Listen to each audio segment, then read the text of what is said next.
लोटा डालने जा रही है, जल चढ़ाने जा रही है। बाकी कुंवारी बेटी का भी सर खुला नहीं होना चाहिए और शादी के बाद तो सर बिल्कुल भी खुला नहीं होना चाहिए। सर पे पल्लू जरूर होना चाहिए और जिस माँ के सर पे पल्लू नहीं होता, हमारे देहात में आज भी इस पल्लू की प्रथा है, लेकिन शहरों से प्रथा गायब हो रही है। ससुर खड़ो है चाहे जेठ खड़ो है, बहन भाइयों कुर्ती सलवार पहने खड़ी है, बूढ़ी है नहीं 50 साल की, और कुर्ती सलवार पहने ससुर के सामने सर खुलो है, सर पे दुपट्टा भी नहीं है। ये गलत है ये।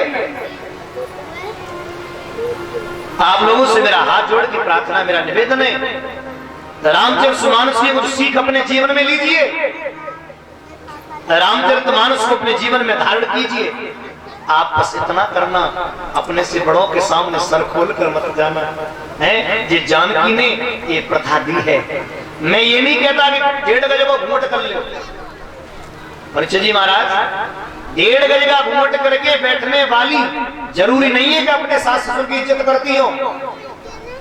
मैंने देखा है घूंघट 1.5 गज को है, लंबा घूंघट मार लो और ससुर ने कुछ कह दी तो भाई घूंघट में तैयारी के तेरे मुड़ पे हड़िया दूंगी, तुझे काय को घूंघट जी घूंघट ना है।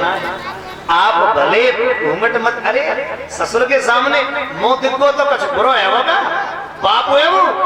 अरे पिता का, पति का पिता है तो तुम्हारा पिता है। ससुर अगर चेहरा भी देख ले तो इसमें बुराई नहीं है, लेकिन ससुर तुम्हारी आंखों की हया में, बहन भाइयों आंखों की हया कम नहीं होनी चाहिए। ससुर के सामने नजर मिलाकर बात मत करना कभी। दूसरी बात, कभी उनसे अपशब्द मत कहना।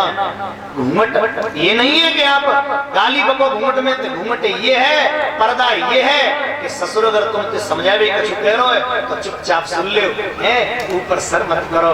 ये सभ्यता है हमारी। ऐसा जो करती है ना, अगले जन्म में परमात्मा उनको और अच्छा घर देता है, और अच्छा पति देता है, और अच्छा परिवार देता है।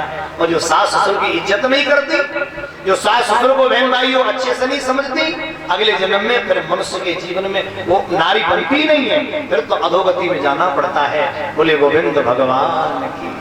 इसलिए हो सके तो भरपूर प्रयास। एक बार वो पति अगर भूखा रह जाए, पति को भोजन ना आए तो बहन भाइयों चलेगा, सास ससुर के पेट में रोटी जानी चाहिए, क्योंकि वो तुम्हारे ऊपर आश्रित हैं। इसलिए मेरा निवेदन है, एक बहन भाइयों बस यही निवेदन करूंगा, पति घर पे है और पति को रोटी परोस के न दे पाई, ससुर को दे दी तो समझ लो पूरा पुण्य मिल गया। आजकल ऐसा है कि पति को लेने पकड़ के लो खानो खा लो, जो बुढ़ा आ जाएगा सब खा जाएगा, खीर तुम खाओ जाओ। अरे भाई ये गलत मत करना। जानकी जी पति सजन और राम का सम्मान करती है, आदर करती हैं। नगर का भ्रमण करने राम बहन भाइयों जब गए थे तब भी यही संस्कार था। शादी हुई और शादी के बाद में एक रस्म होती है जिसका नाम है कुंवर कलेवा। राम जी को कुंवर कलेवा के लिए ले गए, राम जी की खड़ाउओं को सखियों ने चुरा लिया। ये भी एक शादी की रस्म है। मैं हाथ जोड़ के प्रार्थना करूंगा इस रस्म का भी आनंद लेना। आजकल ऐसा नहीं है। मैं तुम्हें अपने जीवन की सच्ची घटना, 1 साल होगी 17 जून से मेरी कथा थी सिकंदर राव के पास, 12 से थी मेरी अरसेना में, शायद क्यों, क्योंकि अरसेना में 12 से थी, अरसेना में थी पिछली बार मुझे याद है। तो 12 के बाद जिस कथा में गया था, मैं कथा कर रहा था, उस कथा में मैंने क्या देखा, एक जूती पड़ी है, ये लड़का नहा रहा था उस बाथरूम में, तो वहां के प्रधान जी बोले महाराज जी तुम्हारे का छोरा की, मैंने कहा नहाए की ना, पता चली वो दूल्हा की है।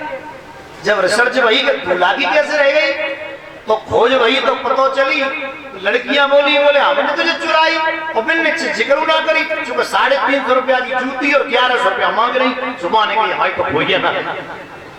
ऐसा भी होता है।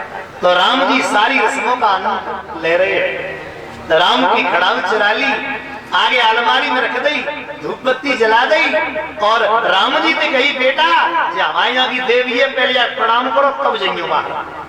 मेरे राम समझ गए, और भरत भैया बैठे थे, भरत भैया पीछे से आए और भरत भैया बोले सुनो ये मेरे भाई की खड़ाऊ है। भरत ने उसको अपने सर पे रख दिया और याद रखना वो खड़ाऊ मानो ये कह रही हो कि हे भरत, आज तुमने हमारी लाज बचाई है, एक दिन ऐसा आएगा जब तुम अपने प्राणों की बाजी लगाओगे, अब हम 14 साल तुम्हारे प्राण बचाएंगे, राज्य करेंगे। बोले गोविंद भगवान। कुछ लोग कहते हैं कि जी राम पहुंच गए सही, राम तो पैदल गए। तो सुनो, राम तो पैदल गए थे पर भरत तो रथ में सब सामान ले गए राज्य को, हैं? सब सामान ले गए थे ना, भैया को राजा बना के लाएंगे, सब खड़ाऊ भी ले गए थे। तो खड़ाऊ वापस करके सर पर ले जा दिया। आगे बहुत सुंदर आनंद कई दिन तक बारात रुकी है।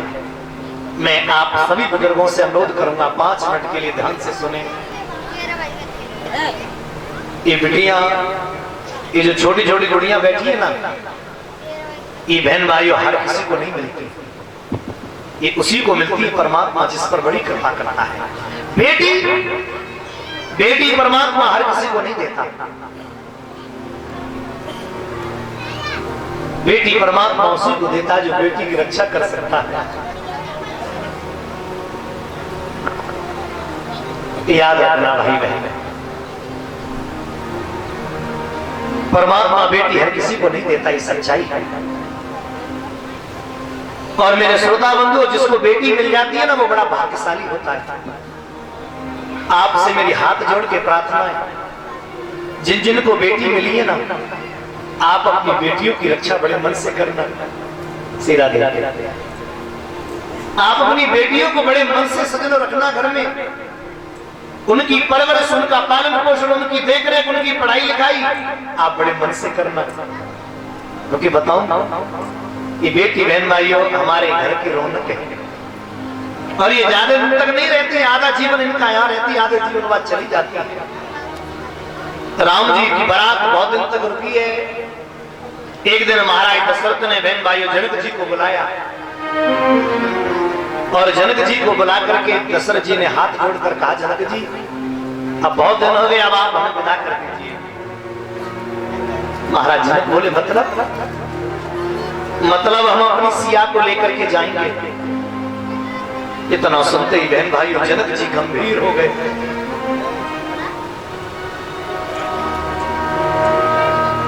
अपने महलों में आए और अपने महलों में आकर के जनक जी बहन भाइयों खम्भे से लिपट कर जो रोए। महाराज जनक बहन भाइयों जो रोए, एक सखी ने जाकर कह दिया, महाराज की जय हो, क्या हुआ, आप क्यों रो रहे? महाराज कुछ बोले नहीं, रोते रहे, खम्भे को भिगो दिया। अब दासी दौड़ी दौड़ी गई सुनैना के पास, महाराज बड़ी जोर से रो रहे। महारानी सुनैना दौड़ी दौड़ी आई और महारानी सुनैना ने जैसे सजनों महाराज को देखा, महाराज के हाथ पकड़े, क्या हुआ प्रभु आप क्यों रो रहे? तो महाराज जनक ने सिर्फ एक बात कही, सुनैना मैं जब पूरे दिन कचहरी में रहता था ना, सारे दिन कचहरी की बस भाग दौड़, ये पंचायत वो पंचायत, थक जाता था मैं। और जो शाम को जब मैं अपने घर आता था महलों में, इतने थकान होती थी शरीर में सुनैना, पर बात थकान को मेरी बिटिया मुझसे पिताजी आ गए, पिताजी आ गए, पिताजी आ गए, मेरे आंगन में छम छम डोलती थी, मानो मेरी सारी थकान खत्म हो जाती थी। सुनैना क्या मेरी बच्ची चली जाएगी? सुनैना बोली, महाराज तुम्हें मेरी के समय धैर्य धारण करो, अगर आप रोगे महाराज तो फिर हम सबका क्या होगा? अरे आप तो राज्य से आते थे, बिटिया तो हमारे पास 24 घंटे रहती थी। सुनैना ने महाराज को समझाया, सुनो महाराज बच्चों की तरह रो रहे, और रोए क्यों न? मैं एक बात कहूंगा, मैया लोग कहते हैं मैया बड़ा रोते हैं बेटी की विदाई पे, पर सुन ले मैया तो जोर जोर पे रोए के अपनी बात कह लेते, पर इन पितन को काहे जिनको तो हृदय रोते है। बेटी को सबसे ज्यादा प्यार करने वाला अगर कोई होता है तो उसका बाप, माँ से भी ज्यादा बेटी को बाप चाहता है, ये हकीकत है। और बहन भाइयों, जब बेटी विदा होती है ना, एक बात तो मैंने देखी है, आप कभी डरना नहीं। हर ये बेटियां जिस घर में आती है ना, अपना नसीब लेकर आती हैं। मैं प्रैक्टिकल कर चुका हूं इस बात का कि आप बहनों की शादी में और बेटियों की शादी में दिल खोल देना पूरा। और बहन भाइयों, परमात्मा एक वर्ष में सब पूरा कर देता है। और जब ये बेटियां कुछ लेके नहीं जाती, ये उल्टा तहके जाती हैं। इन बेटियों को तो अपने नैनों का तारा समझना, और बेटियों को बेटे से कतई कम मत समझना। ये बेटे से कम नहीं है। बेटा आंखों के सामने रहता है और फिर भी तुम्हारे आंसू नहीं दिखते उसे। और जो बेटियां, भैया जब बहन से मिलने जाए, भैया जब बहन के घर जाए तो गौर से सुनना, बहन अपनी फटी साड़ी छुपाए लेगी, अपनी फटी साड़ी छुपाए के बर्तन साफ कर रही है, अपनी साड़ी छुपाए ले बगल में फट रही है। और भैया तो नहीं, भैया पूछे वो बहन तू ठीक है? अरे भैया मौत से ज्यादा ठीक कोई है नहीं, बहन मैं तो बहुत ठीक हूँ। भैया तू ठीक है? हाँ बहन मैं ठीक हूँ। भैया पूछे वो बहन तू ठीक है? बोले मौत से ज्यादा सुखी कोई है ही नहीं, अच्छे से खा रही हूँ, पी रही हूँ। पर भैया तो ठीक निवेदन करूं, तो मेरी कसम भैया, तू मेरे माँ बाप को कष्ट मत देना। समझ लो, अपनी फटी साड़ी छिपाए ली और अपने माँ बाप के लिए कहती है कि मेरे माँ बाप को कष्ट मत देना। ऐसी होती है बेटियां। और सुनो, रात के 12 बज रहे हो, रात के 12 बजे पाप और बाजे लगाए थे पानी के भाई ठंड में। जी जो लड़का है जी मुंह देख रजाई में सो जाएंगे, बोले एक आध बार करेंगे और नहीं तो घूम लखाना लगे सो जाएंगे। और बिटिया 12 बजे उठेगी, अपने बाप को उतनी समय पानी देगी। ऐसे होती है बेटी। जब बेटियों की शादी होती है ना, जब बेटियों का जन्म होता है, तब बहन भाइयों लोग घर में कोने में रोते हैं कि बेटी आएगी घर में। और बेटा होता है तो नाचते। और जब बेटी की विदा होती है ना, तो वही बाप, मैंने देखा ऐसा, उसी बाप को मैंने फूट फूट के रोते देखा है। इतना प्यार करती है बेटियां अपने पिता को। हाँ, अपनी बेटियों को कभी समझो अपने से दूर मत करना। और एक बात हम बता दूं मेरे श्रोता बंधुओं, आप बच्चे अपने बेटे को और बेटी को दोनों को बाजार ले जाना और बाजार में ले जाकर के उनसे कहना खरीद लो जो खरीदना है। तो बेटा समझ लो बंदूक खरीदेगा और बेटी गुड़िया खरीदेगी। कभी देखा बेटा की बंदूक दूसरे दिन टूटी मिलेगी। कदाचित बेटा की बंदूक बहन भाइयों दूसरे दिन टूटी मिलेगी और बेटी की गुड़िया दूसरे दिन सजी मिलेगी। सिरा दे बेटी बहन भाइयों जिस घर में चली जाती है, बेटी जिस घर में चली जाए उस घर को बहन भाइयों स्वर्ग बना देती है। इसलिए बेटियों को अपनी आंखों के पलक पे बिठा कर रखना। एक निवेदन और करूंगा, आप लोग सब समझदार बैठे, जब बेटी की शादी करने जाता है ना, साल और साल से बहन भाइयों बेटी की शादी के लिए भागता है, चिल्ला चिल्ला कर कहता है मेरी बेटी की शादी है भैया सब लोग आना, निमंत्रण देता है सबको मेरी बिटिया की शादी है सब आना। और लोग कहेंगे भैया पानी तो पी ले, तो आगे मौतें निकलते रहे भैया माँ पुत्रियों के दोनों समय कायम होते हैं। जो मैं पानी पी लूं मुंह पर पानी पी ले तो समय ना आए, बस रुकता नहीं है, हाथ पैर फट जाते हैं, भागता रहता है, दौड़ता रहता है। और जिस दिन बेटी की सजनों बारात आती है, आप अंदाजा लगाना उस समय जब बेटियां अपने पति को वरमाला पहनाती है, वो दृश्य देखने लायक होता है। मेरे भाई बहन समझना, जिस वक्त बिटिया अपने पति को वरमाला पहनाती है, उस घड़ी की बात बताऊं सजनों, सखियां सब हंसती हैं, सब हंस रही हैं, आनंद में ताली बजारी गा रही हैं। पर बूढ़ो बाप तो अंदाजा लगाना, एक पिता सजनों दूर बैठ जाता है, जहां से बेटी दिखती है सबसे पीछे खड़ो और अंदर से खुशी के आंसू निकलते हैं, आखिर में थे हाय मेरी बेटी को आज राजकुमार मिल गया। ऐसा होता है बाप, जिनको बेटी दी है ना, आप बड़े भाई में हो। रात भर बाप को चैन नहीं पड़ता, भाई सवेरे की पड़ी है, कब सवेरा हो मैं कन्यादान लूं पाए पूजूं। और जैसे ही अपनी बिटिया के पैर पूज लेते हैं, फिर अपनी पत्नी को हाथ पकड़ के इशारा करके जी सुनते हैं, आज हमने दुनिया का सबसे बड़ा काम कर लिया, आज हमने कन्यादान कर लिया। और बहन भाइयों, बाप का चेहरा फीका पता कब पड़ता है? साल साल से भाग रहे हैं, कोई दिक्कत ना है, एक साल से मेहनत कर रहे हो, कोई दिक्कत ना है, लेकिन बाप का चेहरा माल में फीका कब पड़ता है? जब उसकी बेटी सवेरे सवेरे भामर के लिए जाती है और 3 भामर के बाद जब 4थी भामर पड़ते हैं, 1 साल की थकान 1 मिनट में शरीर में आ जाते हैं, 4थी भामर में उसको लग जाता है अब मेरी बिटिया पर आई। और बहन भाई वो जगह छोड़ देता है, बाप है वो दृश्य देखा भी जाता, कौए दीवार के पीछे जाकर बैठ जाता है, वो बाहर रोता है। और एक बात तो सुन लो, बेटी की विदाई से पहले मैंने देखा है, अभी विदाई ना है रही, आते 10-15 मिनट पहले ही भैया बाप रो रही है। ऐसी होती है बेटी, इतना लाड करती है घर में बेटी, भैया बाप में खड़ा रो है, बहन बाप में रो रही है, सहेली सभी लोग बैठी जहां बैठी है तही रो रही है। और जिस वक्त विदाई का जब समय आता है ना,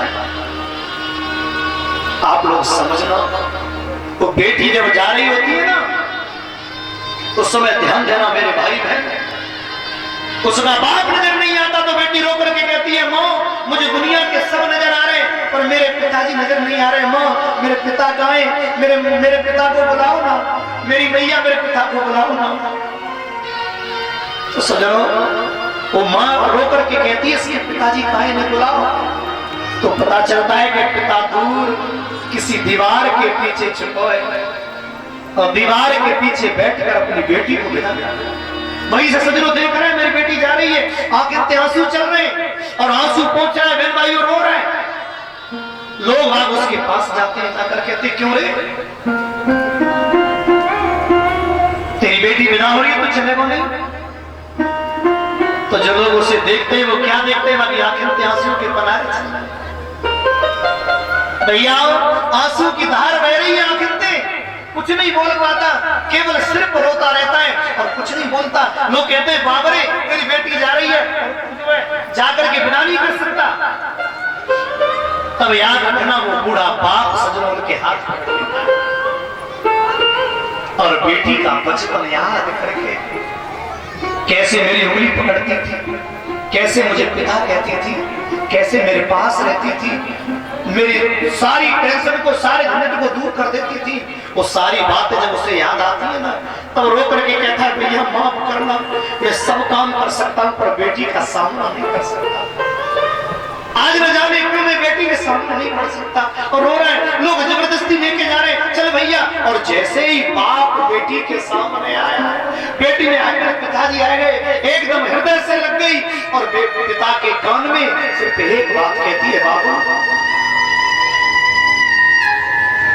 एक बात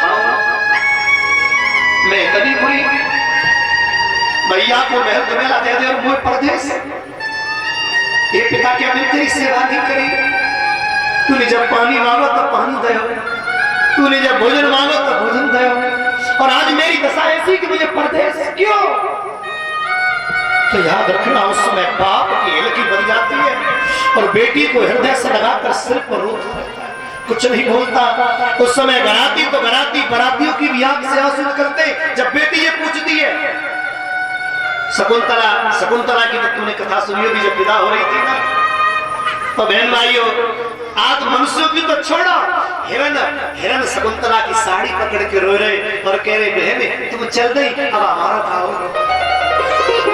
शेर रथ के सामने खड़ा हो गया और शेर की आंखें आंसू आ रहे, मानो कह रहे बहन अब हम कहाँ रहेंगे, हम किससे बहन कहेंगे, इतना प्रेम होता है बेटी का।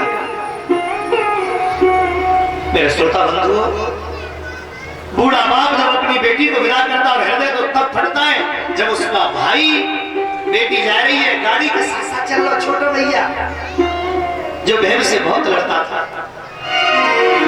एकदम बहन को यार आंसू भरे आंखें में, आंसू भरे सजनों आंखें में, उसके आंसू चल रहे हैं और आंसू भर के बहन भाइयों रोना चाह रहे हैं और आंसू निकल ना रहे। बहन को एकदम याद आती, अरे भैया मेरा भैया कहाँ है, मेरे भैया को बुला लो। सखिया कहती बगल में चल लो है। जैसे भैया की शर्ट पकड़ के खींचती है और कहती है भैया पहले तो तू रोज मन मारा कर, तो अब तू किन्हें मारे हो। तो जो आंसू भरे थे ना वो आंसू निकल पड़ते हैं, मानो वो आंसू कहते हो कि पहले मैं तुझे मारता नहीं था। वो भैया रो करके कहता है बहन सुन ले, मैं तुझे मारता नहीं था, अरे भैया मैं तुझे मार लेता था, लेकिन वो याद है रात को जब तक तू वो खानो ना खवा लेती तब तक कोई चैन। ऐसी होती सजनों बेटी, ऐसा होता है। रो रही है माता जान की, रो रही है और रोते रोते बहन भाइयों महाराज जनक के पास माता सुनैना के पास आई, रो करके बोली मां मैं गुड़िया तेरे आंगन की, मैं गुड़िया तेरे आंगन की,